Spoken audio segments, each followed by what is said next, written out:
2026 ಸ್ವಾಗತ ಮಾಡೋದಕ್ಕೆ ನಮ್ಮ ಯುವಕರು ಮತ್ತು ಯುವತಿಯರು ಮದ್ಯದ ಹೊಳೆಯನ್ನೇ ಹರಿಸಿದ್ದಾರೆ. ಕಳೆದ ಬಾರಿಗಿಂತ ಈ ಬಾರಿಯ ಬಿಯರ್ ಹೈಯೆಸ್ಟ್ ಸೇಲ್ ಆಗಿದೆ. ಕೇಸ್ ಬಿಯರ್ ಕುಡಿದ ಯುವ ಪಡೆ ದೊಡ್ಡ ಕೇಸ್ ಗಟ್ಲೆನೆ ಬಿಯರ್ ಕುಡಿದಿದ್ದಾರೆ.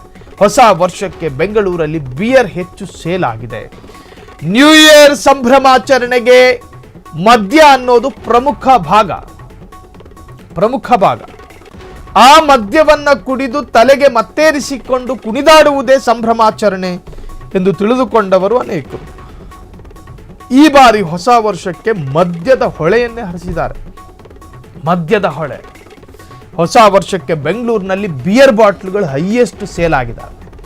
ಕ್ಲಬ್ಬು, ಪಬ್ಬು, ಡಿಸ್ಕೋಥೆಕ್ಗಳಲ್ಲಿ ಓಪನ್ ಔಟ್ಡೋರ್ ಡ್ಯಾನ್ಸ್ ಕಾರ್ಯಕ್ರಮಗಳಲ್ಲೂ ಕೂಡ ಬಿಯರ್ ಬಾಟಲ್ ಅನ್ನೇ ಖರೀದಿ ಮಾಡಿದ್ದಾರೆ ಹೆಚ್ಚು. ಈ ಬಿಯರ್ ಬಾಟ್ಲನ್ನು ಯಾಕೆ ಖರೀದಿ ಮಾಡ್ತಾರೆ ಅಂದರೆ ಹೆಣ್ಣುಮಕ್ಕಳು ಗಂಡು ಮಕ್ಕಳು ಇಬ್ಬರು ಕೂತ್ಕೊಂಡು ಕುಡಿಬಹುದು. ಅದೊಂದು ಯೂನಿಸೆಕ್ಸ್ ಇದ್ದ ಹಾಗೆ, ಅಂದರೆ ಇಬ್ಬರು ಕೂಡ ಕುಡಿಬಹುದು, ಮೇಲ್ ಅಂಡ್ ಫಿಮೇಲ್. ಹಾಗಾಗಿ ಹೆಚ್ಚು ಬಿಯರ್ ಬಾಟಲ್ಗಳನ್ನು ಖರೀದಿ ಮಾಡ್ತಾರೆ. ಬಾರ್ಗಳಲ್ಲಿ, ಪಬ್ಗಳಲ್ಲಿ, ಡಿಸ್ಕೋಥೆಕ್ಗಳಲ್ಲಿ ಗಂಡು ಹೆಣ್ಣು ಜೊತೆಗೆ ಕೂತ್ಕೊಂಡು ಆರಂಭದಲ್ಲಿ ಕುಡಿತಾ ಮೋಜು ಮಸ್ತಿ ಮಾಡ್ತಾರೆ.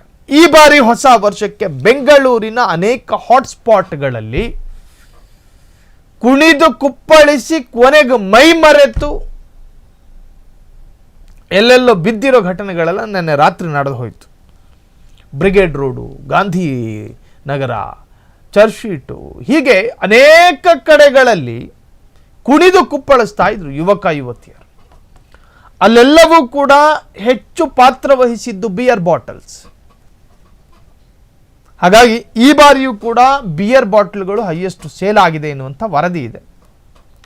ಮದ್ಯದ ಹೊಳೆ ಹರಿಸಿದ ಮದ್ಯಪ್ರಿಯರು ಕಳೆದ ಬಾರಿಗಿಂತ ಈ ಬಾರಿಯೇ beer highest sale. Case beer ಕುಡಿದ ಯುವ ಪಡೆ ಹೊಸ ವರ್ಷಕ್ಕೆ ಬೆಂಗಳೂರಿನಲ್ಲಿ ಬಿಯರ್ ಹೆಚ್ಚು ಸೇಲ್ ಆಗಿದೆ. ಕಳೆದ ವರ್ಷಕ್ಕೆ ಹೋಲಿಸಿದರೆ ಹೆಣ್ಣು ಮಕ್ಕಳು ಹೆಚ್ಚು ಬಿಯರ್ ಪ್ರಿಯರು. ಬೆಂಗಳೂರಿನ ಹಾಟ್ ಏರಿಯಾದಲ್ಲಿ ಹಾಟ್ ಬಿಯರ್ನದ್ದೇ ಹವಾ. ಕುಣಿದು ಕುಪ್ಪಳಿಸಿದ ಕುವರಿಯರು. ಒಟ್ಟಾರೆ ಕಳೆದ ಬಾರಿಗಿಂತ ಈ ಬಾರಿಗೆ ಹೆಚ್ಚು ಮದ್ಯ ಸೇಲ್ ಆಗಿದೆ ಎನ್ನುವಂಥ ವರದಿ. ಕ್ಷಣದ ಸುದ್ದಿಗಳಿಗಾಗಿ ಫ್ರೀಡಂ ಟಿವಿ ಸಬ್ಸ್ಕ್ರೈಬ್ ಮಾಡಿ, ಲೈಕ್ ಮಾಡಿ ಹಾಗೂ ಫಾಲೋ ಮಾಡಿ. ಹೊಸ ಸುದ್ದಿಗಳ ನೋಟಿಫಿಕೇಶನ್ಗಾಗಿ ಬೆಲ್ ಐಕಾನ್ ಮೇಲೆ ಕ್ಲಿಕ್ ಮಾಡಿ.